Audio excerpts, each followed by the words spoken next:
I'm here to introduce Ramu sir, architect Ramu Katakam, for his presentation. I think I'll start off by talking about a few things I think would have molded him as an architect through his age. He started off as a child, his whole family started off by living as gypsies. They've lived in about 20 different homes. A railway salon was their very first home. The balcony had uninterrupted views of the passing countryside, about which his mother would talk and tell him stories about. Then they've lived in a colonial house, and they've even pitched tents in an open space where the present Supreme Court stands as a child.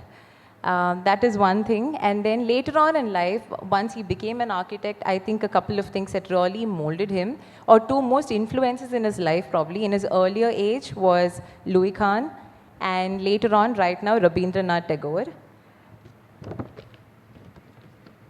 Architect Ramu Katakam started his architecture practice in 1977, initially based in Delhi. Then he moved to Bangalore in 1997, and now he's extensively based in Goa. Some of the project ranges that he's worked over, starting all the way from the western deserts of the country, housing in Bhuj, till Kohima in the easternmost parts. In north, he's designed a golf club in Srinagar, and he's also down south, deep down south, he's designed and built a house right here in Kerala, Kottayam. Restoration of historic buildings and sustainable technologies are two fundamentals of his practice. Among his other interests was the creation of a sculpture gallery in the heart of a Delhi village. One of the founding members of the team that started the TVB School of Habitat Studies, instrumental in helping design the setting up of Delhi Heart, a crafts bazaar that allows craft persons to directly sell their products to the consumers.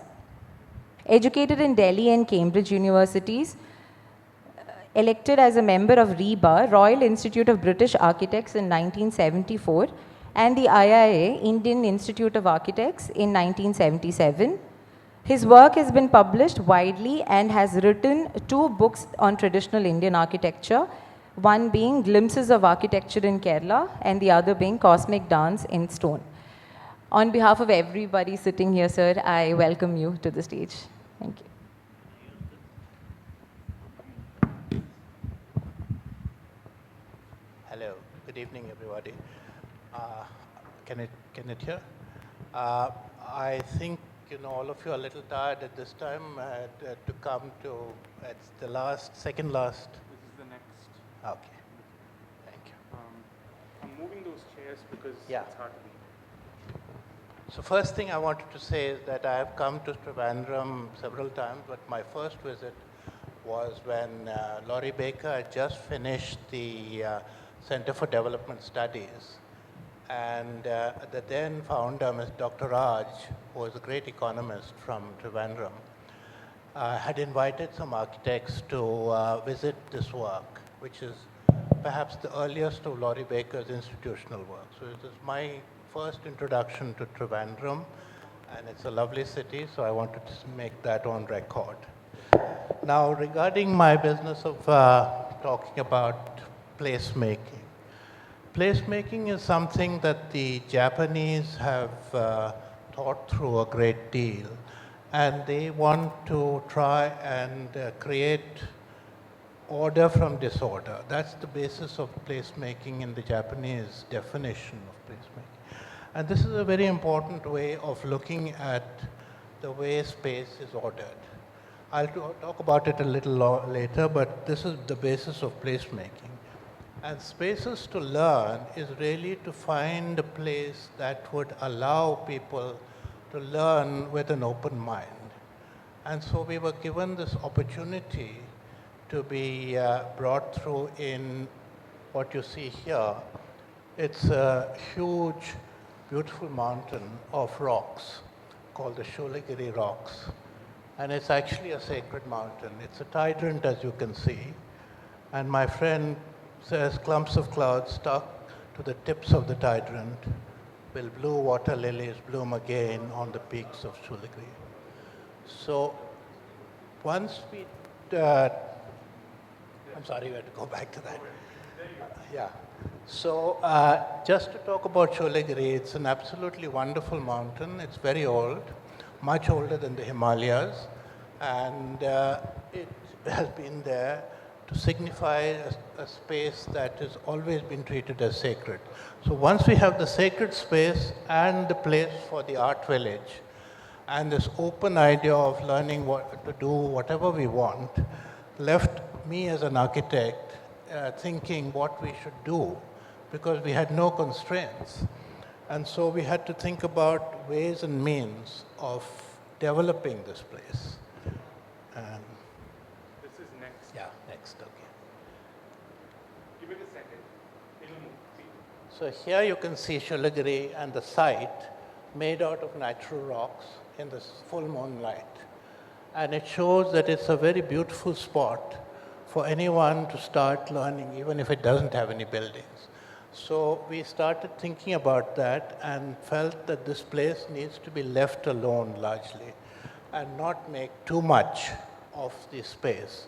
So we have tried in many ways just to touch on the spaces, like made a few steps, and then we've left most of the boulders as they are. So what happened was that in this past year, we decided that we must try and make the village and make it a space for learning. Of course, around this village is a beautiful set of mango trees which have been grown. So there's an abundance of mango, which makes it a very beautiful spot to do in. But it is conceived as a place to learn. And we said that we must try and find people to come here, whether they are philosophers, poets, dancers, musicians, who can come and live here and work here. So we were trying to create the right kind of establishment for that. Next. So you can see the quality that, and one of the sculptors made a Buddha there, lying Buddha, because he found this little niche in the boulders. And that's how the space started beginning to grow. And we brought in low walls, as you can see in the distance also. So it's beginning to create space. There was no intention by the architect or designers to create a space. You can see here, oops. Yeah, you can see here that we have not tried to touch the rocks. We have just added a little bit and allowed steps to go up with lighting along the way, which doesn't interfere with the landscape. And you'll see in the pictures, you'll see that this is a little bit random, my way of approaching design, but you'll have to be patient and take it as it comes. Now, 100 years ago, Tagore conceived a similar place, and it was called Shantiniketan, which most of you know about. And he also had this problem of saying, what are we going to learn there? And he suggested that we should then learn to allow a space to invite everybody. He wasn't concerned about a formal method of teaching. He himself wasn't trained formally, and he decided it was time that education and learning processes in this country had to take a different turn, and therefore he brought in dancers, musicians, and various people to his university, which thrived and brought out some of the best artwork before the and post independence. But recently it's had a bit of a problem because they have become very formalized. And we are trying now to remove the formality even in our art village. And that is the basis of which I'll be making this talk. Closer? Okay, sorry. Is that better? Yeah. So you can see what I've, oops, this doesn't work. You see, Tagore says, I see India all around me, but don't recognize it, describing his visit to Bali in the circa 1920. This was when he actually inaugurated Shantiniketan. He believed that the Balinese were able to capture space in a place of worship much better than anyone else. And I think this is something we should re-look at to bring in what we term as spaces for learning.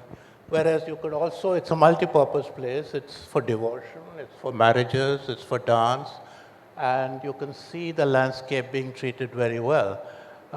You can see that even in Kerala, a similar kind of landscape is possible. Sorry, got the hang of this. So here you can see another beautiful spot in Bali, which is about 1,000 years old, which has the tirtha, which is the traditional way of washing away your sins. And the Hinduism has lasted here longer perhaps than even in India, where there was a break when Buddhism came in. So there's been a pure version of Hinduism in this part of the world, which they have maintained. And they don't have priests. So they allow you to live and work and devote at the temple. Here is the entrance of the table, which has the dance performances. And here is the place where the marriage ceremonies are held. So you can see it's in a very beautiful landscape. This is about 300 or 400 years old, this temple, and it's my favorite temple, and I feel that it could be used as a similar place for learning. Learning doesn't have to be in a large, institutional, strong kind of building. It is down now, we decided to make it more within the landscape, within a scale which human beings are more comfortable with. I think they will absorb their learning process better, and they will be more comfortable in this kind of environment.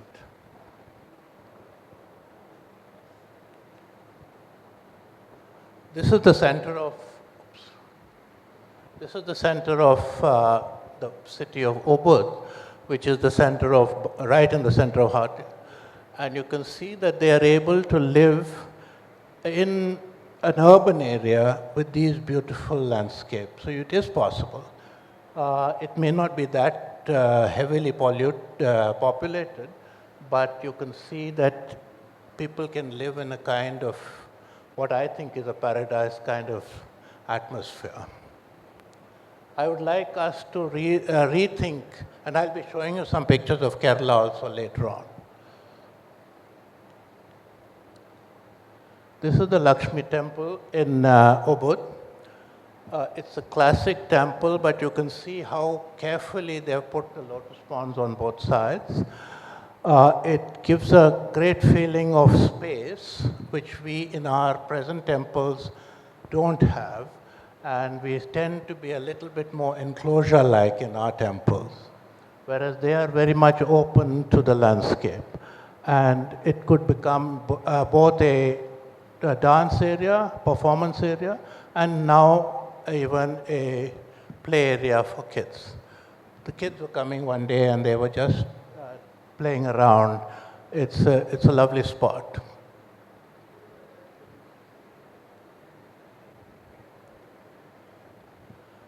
Oops. Now coming to the north, just in the other extreme of architecture, this is a monastery built in mud in Spiti called Tabu, and it was built by the monastery monks who have maintained this in this very dry and cold climate. But it's exactly the opposite, yet it has a beautiful sculptural quality, which I want people to understand that, you know, it's not just architects who build buildings, but they are the natural way of looking at buildings. And the monks obviously knew with their prayer and their devotion to be able to make something so beautiful against the Himalayas. It's well worth going to, as something I want to do myself.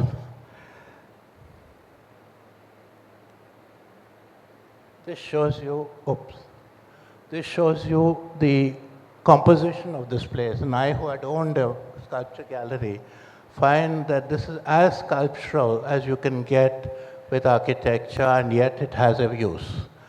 So I want people to now really start rethinking about how spaces work. And that's why spaces for learning are so important in the future.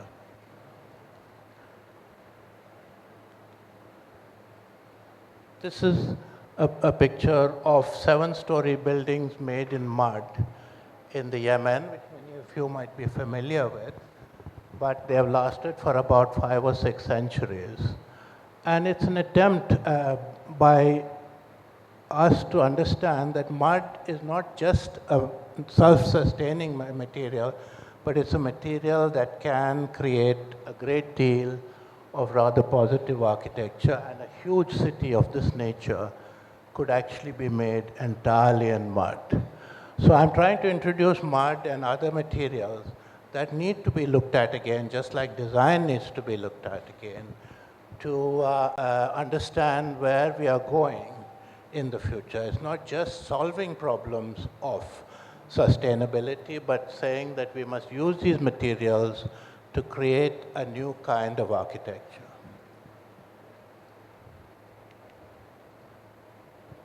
This is a magnificent wall made out of mud in Uzbekistan.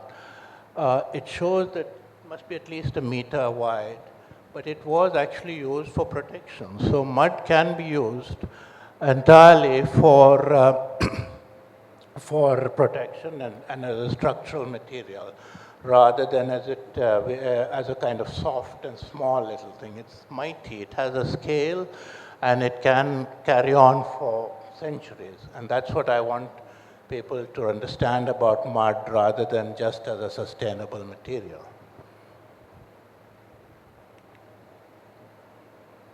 Now back home in Nalanda, you can see the quality of the brick, but you can see also the scale of the Buddhist kind of building for a monastery.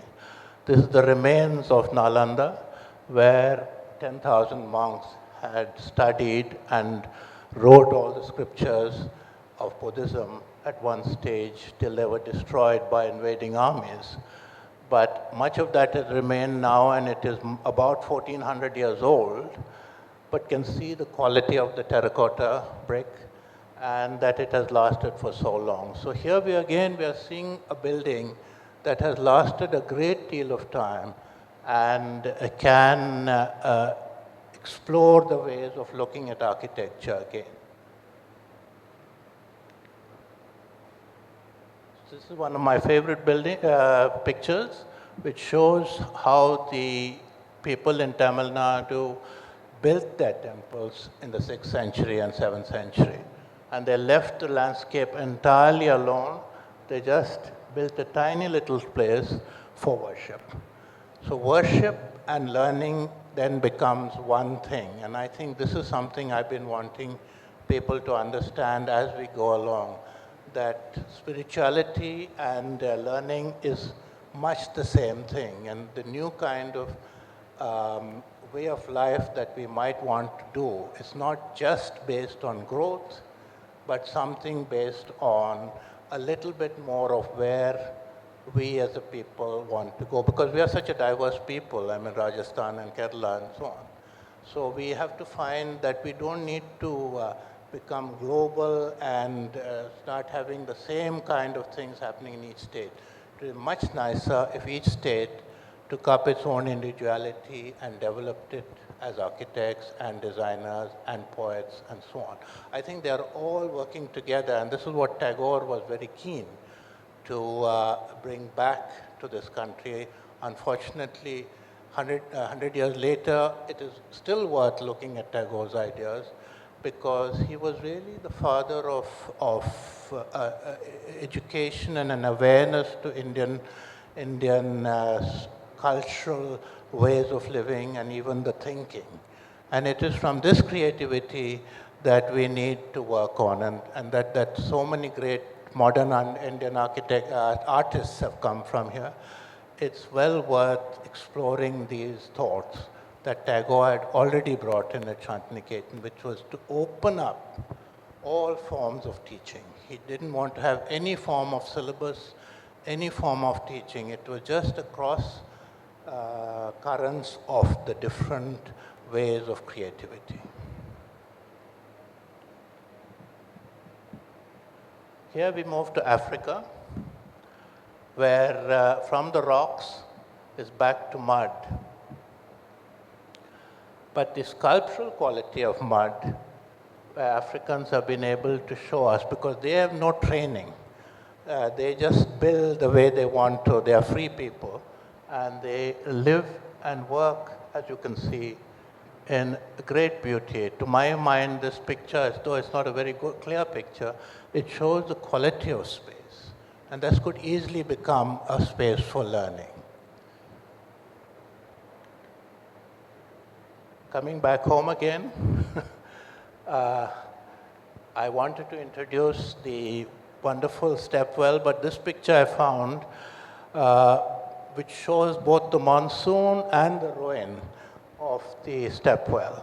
So it's in a place of decay, but you can see how strong the space is as a space to work with, as an architectural space. And even the pavilions that are built overlooking it, which was meant for cooling, was also a source of water.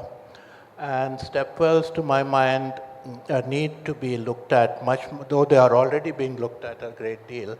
But there's no reason why such a space cannot be used as a university or even a place where a few students could sit and work. I think this is an important aspect of what I want people to rethink, because this is not just going back to classical architecture, but it also means that it's a wonderful space. And the recognition of such spaces is something we should look at rather carefully. We go back to Africa and we see that they're not concerned about any constraint. They just do what they want. They paint what they want, they paint in any color, and it's all in mud, and they just decorate it without any inhibitions at all. And I think this is the time for us to also throw away our inhibitions and go a way of allowing anything to happen. You know, we are too structured at the moment, and I think it's time for us to rethink the structure. And if we can rethink structure, then we can even rethink the whole process of urbanization and how we live. Because nobody really likes to live in a tiny little flat in a big plot. They want to live in an open space like this. This is my feeling. I may be wrong. We'll ask this later. You can see, as I told a friend, even Gaudi, the great architect from Spain, would have been a little envious of the way the Africans have treated an interior and the beautiful way their uninhibited look manages to make this place that much more interesting than just the mud hut. See, they have transferred this right to their actual clothing. They actually like to decorate themselves. They don't need to worry about clothing. They just paint themselves. And I think this is the way that we should now see whether there's a way to let go of everything and understand that it's not just the Western world that is dictating so many terms to us, but look to Africa as a place which allows a very simple and uninhibited look about themselves. And that's what I like about this picture. It shows the person is not concerned, yet it's very poetic, very balanced, and a very beautiful way of expressing themselves. Once again, I've entered this sort of picture in Ethiopia where the children are able to decorate themselves in any manner they wish and don't allow any form of constraint. And that is what is amazing about the African subcontinent. They are not worried about what other people think. And this is what makes it such a wonderful place. I think we could learn from there, though we are an ancient civilization. I think we could learn to find new ways of because we have communication with these rather what we call primitive tribes, but I don't think they're primitive at all. If they're able to decorate themselves like this, they're not at all primitive. Which brings me back home again. And here is a picture of a sadhu at the Kumbh Mela, which reflects the same kind of inhibition. He is able to paint himself and decorate himself the way he wants. He doesn't care what other people think. And the quality of the design is something I would like people to recognize and understand that he's not just a holy man, but he's also aware of color and the way he sort of dresses up.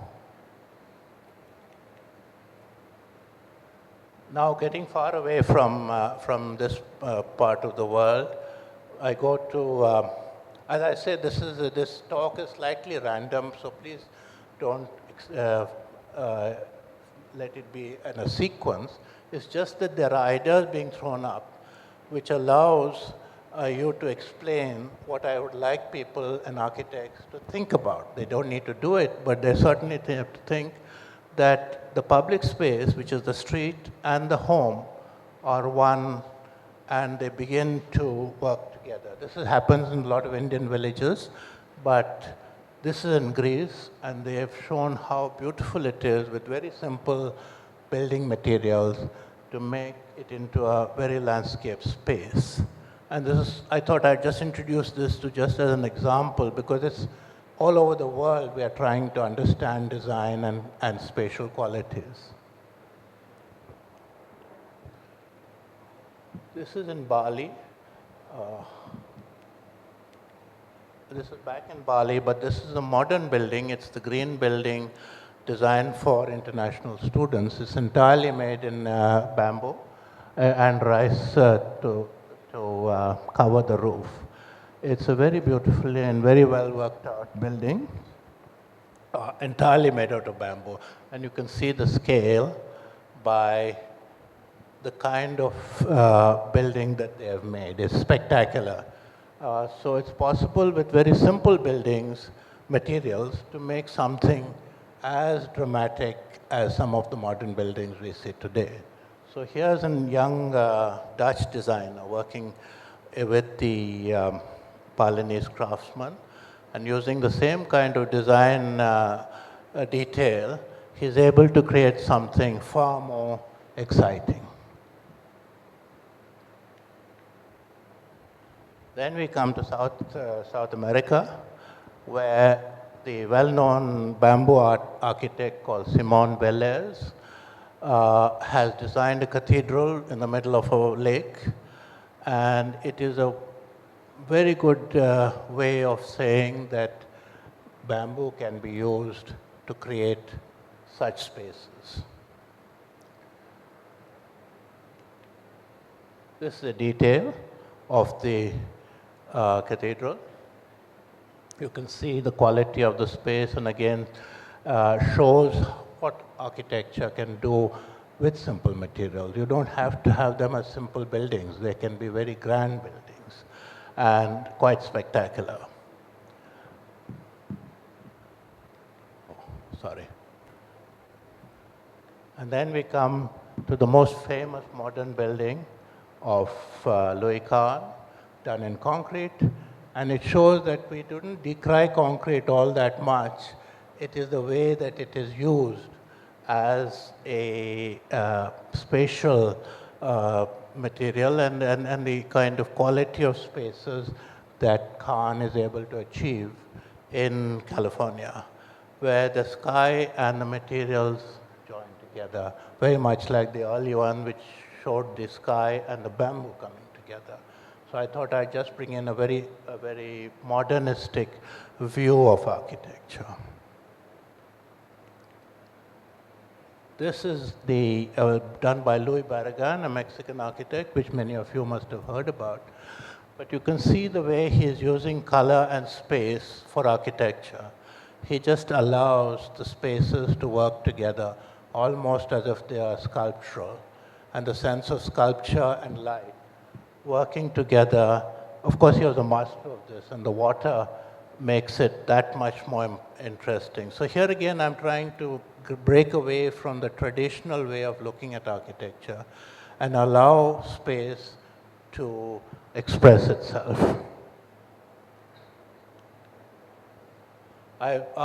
Finally, I've come back to Kerala. This is a book I wrote about 10 years ago, and it was very far away from when I was designing the art village. But I just thought I'd bring it in because we are in Kerala, and I'm sure we'd like to remind ourselves of the extraordinary building capabilities of the craftsmen and designers of Kerala. And this is the roof of the Kaviyur temple, which is fairly close to Trivandrum, which is in copper. And you can see how beautiful this composition is of the roof materials. I just brought this in just to bring in some elements of that it does work here in Kerala in the temples. This is a palace, also quite close by. It's called Krishnapuram. I think it's near, would you know where it is? It's near Kaviyur, I think. But it's a case of a palace being built with, which Benny again showed us this morning in Padmanabhapuram.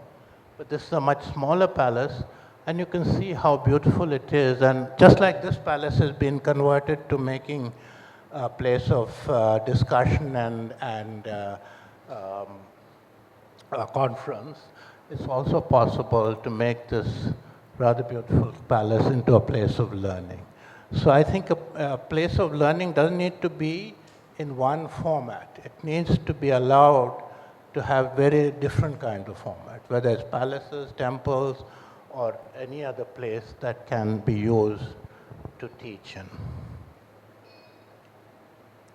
Here's a detail of this wonderful. Why I brought this in is that the materials are so simple, just wood, 3 or 4, and the water. So it shows the wonderful proportion that Kerala buildings have and how beautiful they are. The light also is so wonderful in these spaces that I don't know why we are not making more of them. Finally, the beautiful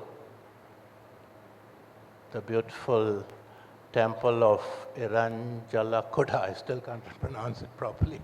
But you can see the scale and beauty of this temple.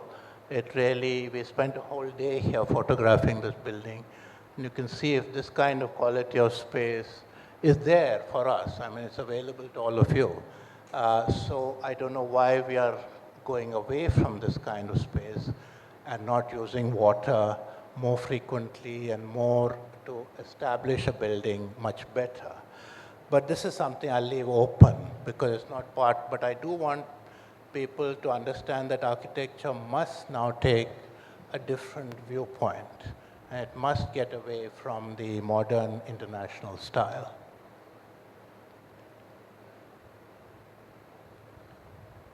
Here's another picture, sorry. This thing is not working very well. It's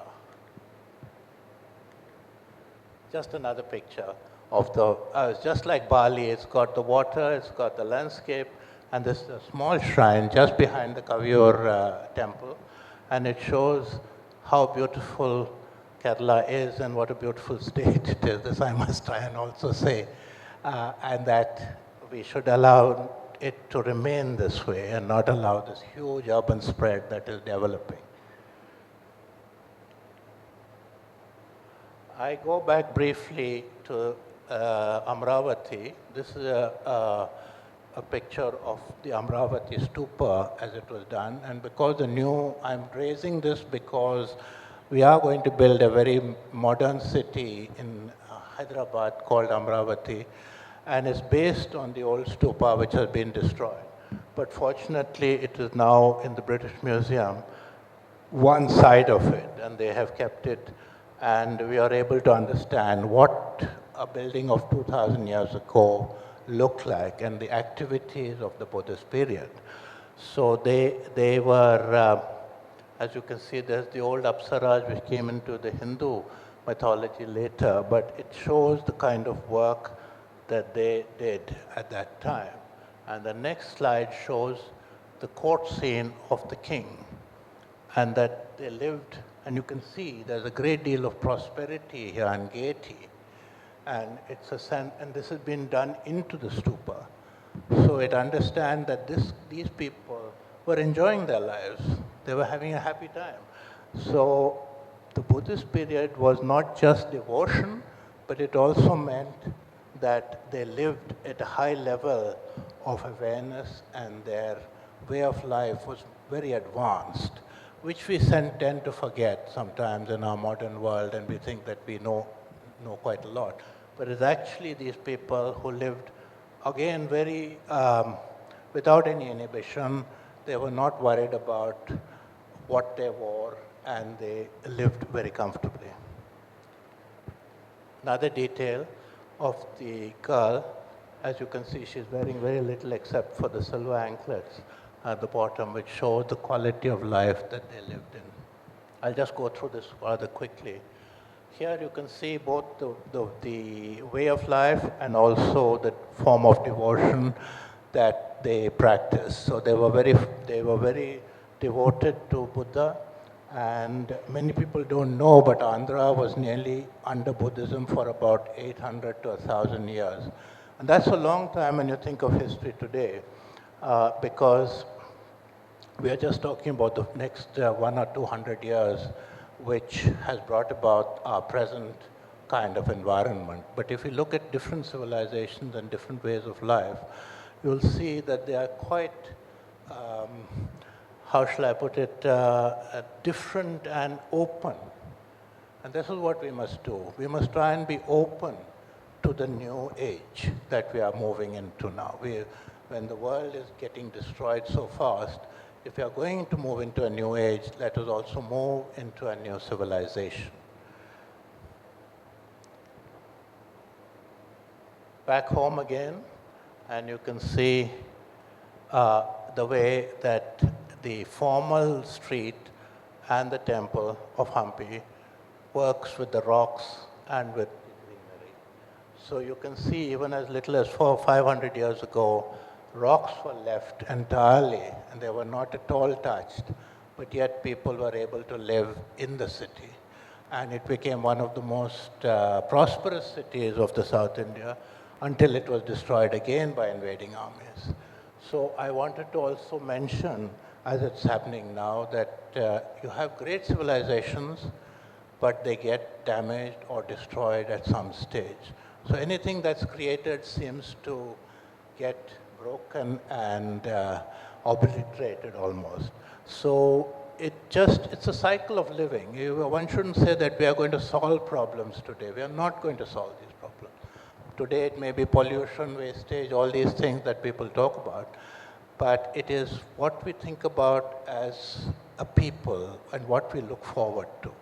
It's not these problems of creating wealth. That is not the issue. You can see here how beautifully the materials have been used with water, rock, and stone that was able to create this kind of place, which moved right from the little temple that I showed you earlier to a much more beautiful space that was part of the landscape in the city of Hampi, which is today considered one of the finest places in spatial terms. Here then I talk about Tagore again, and the highest education in which one does not merely give us information, but makes our lives in harmony with all existence. And this is what we should work towards, something that lets us live with the world as it is and the cosmos. I've just introduced this. As I say, it's random.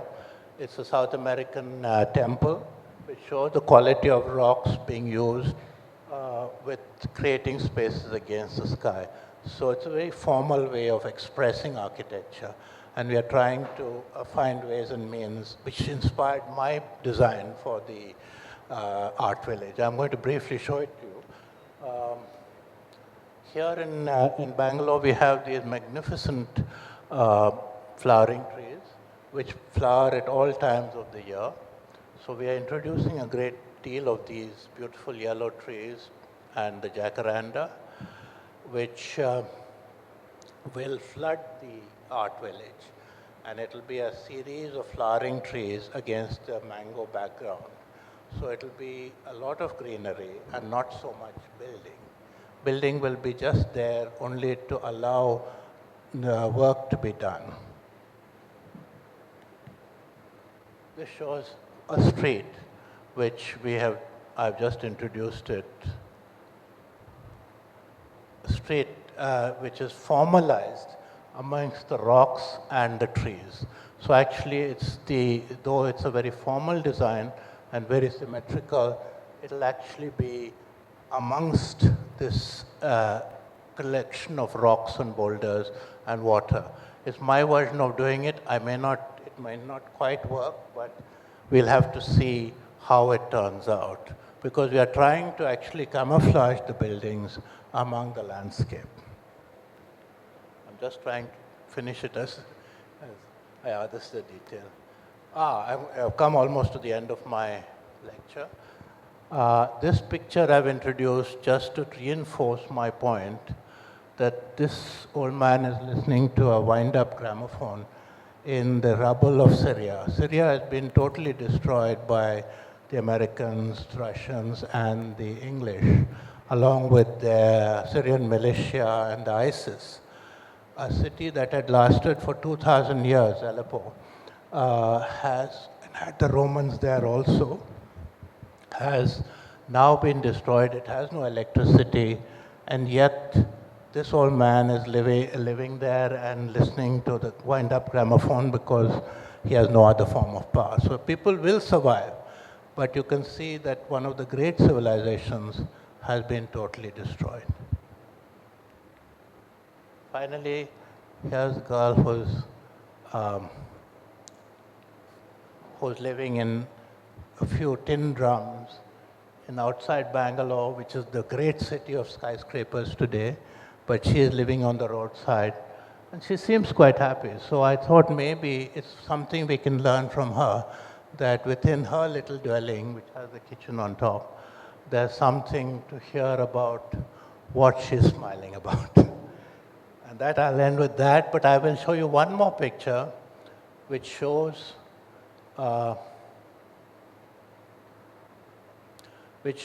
another form of design. This is a paper cutting done by an artist who shows the form of the paper leaf with the structures built into it. Now this is very close to how Venice is designed, which the canals are just like the maple tree veins. But I introduced this because it's quite different to the formal living of Hampi and other very austere kind of designs. So this is a very open-ended design, and this is one way of looking at buildings, especially because we are building these new smart cities and what we have it now. So we have to look whether there's some other alternatives available to us. That's it, I think. Yes. This is a poem written by one of the poets in our art village. And he says that with every step of this journey, we die a little. Untrodden path, new steps, unexpected encounter. Death uncertain hands us the keys to eternity. This is signified in the form of the rock formations and the boulders, which also represent some form of eternity because they are so old. And I think at the end of the day, it is the eternal we are all looking for, and how to live in today's cosmos.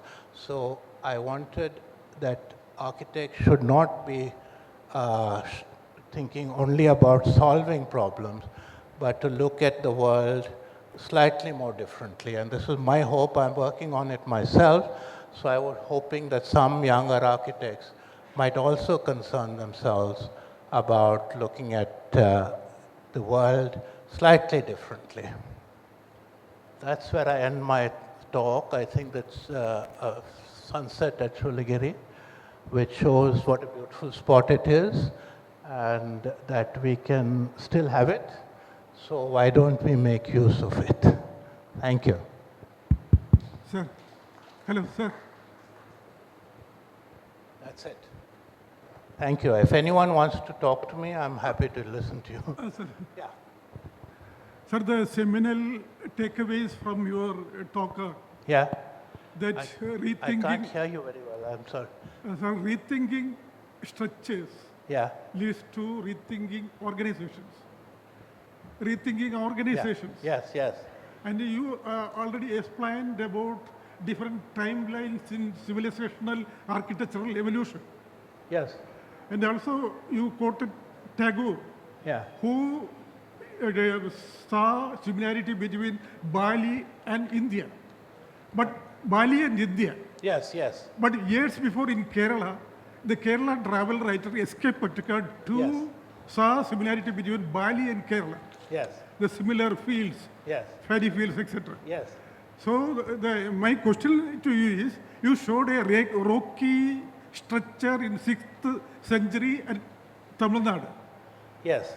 What about the logistics of boulders Yes. to the location? Yes, yes. Please explain the boulders logistics. Well, I'm just trying to link a few images. I'm not trying to say, I'm trying to link some images which are relevant to changing our way of thinking. That's all. I'm not trying to say that this is what has to be done. It's just that these people did it in this manner, the Balinese did it in that manner, and Tagore recognized it as a way of building and a place which could be used again. And he felt the link between Bali and India was very strong. And as you can see, that Kerala also has taken a great deal of effort in its own way, entirely independently, to create this kind of landscape. Sir, you also standing for a sustainable sort of architecture. Sustainable architecture. Yes, sustainable. Is it similar to a frugal kind of architecture, a jugaad architecture? No. No. Jugaad, you said. Jugaad. No. Frugal architecture. It's just a form of design. I'm not trying to put any kind of structure to it. It's just that in Kerala it was done in this manner, in Bali it has been done in this manner. All I'm saying is that this is an alternative towards moving forward as we are worried about the whole destruction of our present civilization, which everybody is now talking about a kind of doomsday. I'm saying let's not talk about a doomsday. We already have a really beautiful way of life which has already existed, and it's not that old. Some are centuries old, but why not look towards this? That's all I'm saying. I'm not trying to say you must do it this way. Yeah. Is that okay? I've not answered you fully. I know. I can't hear the full question. Yeah. Anyone else?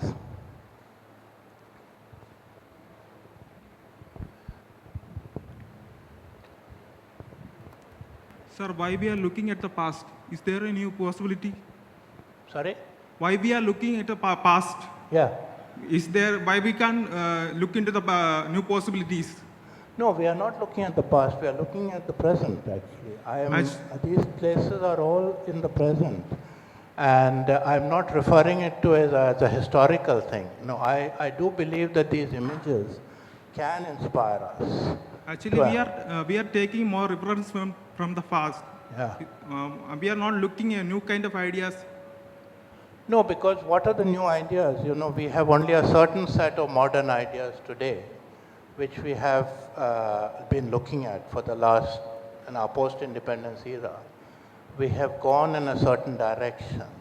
All I'm saying is that it is time to put this on pause and re-look at not just the past, but imagery that might inspire us to doing new things, which is what I'm trying to do. I'm trying to use these ideas to actually put buildings in the middle of rocks, put lot more trees, lot more color, lot more sculpture, and in fact, reintroduce music, reintroduce dance into these places. Thank you, sir.